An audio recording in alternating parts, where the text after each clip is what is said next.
Hello, সবাই কেমন আছো? আশা করি ভালো আছো। আমি আজকে একটা রেসিপি বানাবো কাঁঠালের জ্যাকফ্রুটের পকোড়া। পকোড়াটা বানানোর জন্য আমি প্রথমে সিদ্ধ করে নিলাম প্রেসার কুকারে, ছোট ছোট করে কেটে। তারপরে ওই মিক্সিতে একটু হালকা করে দিয়ে দিলাম। তারপরে এখানে দিয়েছি চালের গুঁড়া। আতপ চালটাকে ভিজায় রাখতে হবে অনেকক্ষণ। তারপরে মিক্সারে বা পাটাতে বেটে নিতে হবে।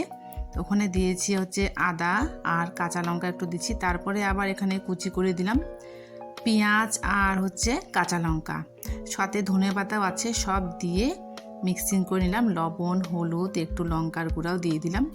তো আমি এসছি এখানে দিদির বাড়িতে। আমার একটু ইচ্ছে হলো যে পকোড়া বানিয়ে দিদিকে খাওয়ানোর জন্য। দিদি অনেক ব্যস্ত থাকে, তার কারণে আমি দিদিকে বলছি যে আজকে আমি বানাই, কিছু খাওয়াবো তোকে। তো দিদিও খুব খুশি হয়ে গেল। তো দিদি বোন মিলে আমরা রান্নাঘরে কাজ করছি। দিদি বানাচ্ছে মাছের ঝোল বানাচ্ছে, আর আমি পকোড়ার জন্য রেডি করে রাখছি। আর গরম গরম বানাবো আর সবাই মিলে খাবো। কারণ কি এখনও জামাইবাবু আমার আসেনি, এখনও দেরি হচ্ছে ওর আসতে। তো জামাইবাবু আস্তে আস্তে আমাদের রেডি হয়ে যাবে খাবার, রাত্রে ডিনার। তো তোমরা সবাই কেমন আছো? আশা করি ভালো আছো। একটু জানিও যে তোমরা কেমন আছো। প্রচণ্ড গরম পড়েছে, কারণ কি আমি দিল্লি থাকি, এত গরম এখানে এত ভালো লাগছে ডুয়ার্সে এসে। তো তোমরা যারা ডুয়ার্সে আসো না ঘুরতে, তারা কিন্তু অবশ্যই আসো। এই সময় এত ভালো লাগবে, বলার মতো না। এখানে গাছগাছালি, নদীতেও জল আছে, এত ভালো লাগলো আমার। আরও একটু ঘোরা বাকি আছে। তো কালকে আমার জামাইবাবু বলেছিল যে একটু ভুটানে নিয়ে যাবে। দেখা যাক কালকে কি হচ্ছে। তো এই পকোড়ার জন্য সব রেডি হয়ে গেল। এখন আমি ভাজবো। তেল গরম হয়ে গেল, এখন ছাড়বো আর কি। তো এখানে হলুদ মেশানো হলো আর একটু লবণ মিশিয়ে দিলাম। তো কারণ কি একটু এইসব না দিলে একটু স্বাদ হবে না। একটু গোলমরিচের গুঁড়াও দিচ্ছি এর আগে। তো তারপরে ভালো করে মিক্সিং করে নিলাম।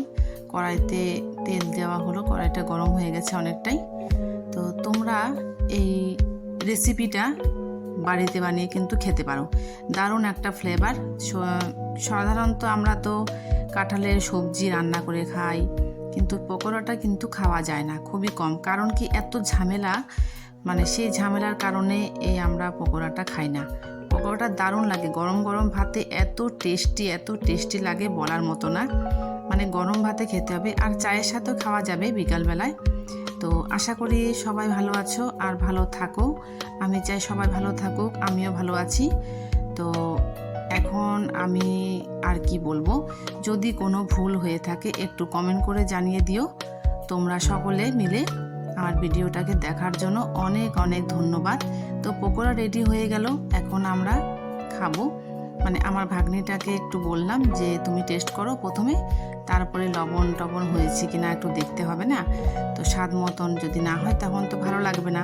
তার জন্য আমি অল্প করে বানিয়ে প্রথমে ওকে টেস্ট করার জন্য দিব এখন। তো পকোড়াটা ভাজা হয়ে গেল, বেশ সুন্দর একটা কালার চলে আসছে, ব্রাউন কালার। এত মচমচা হয়েছে খাওয়ার জন্য, কি বলবো। যারা খাইছে তারাই জানে যে কত টেস্টি হয়েছে পকোড়াটা।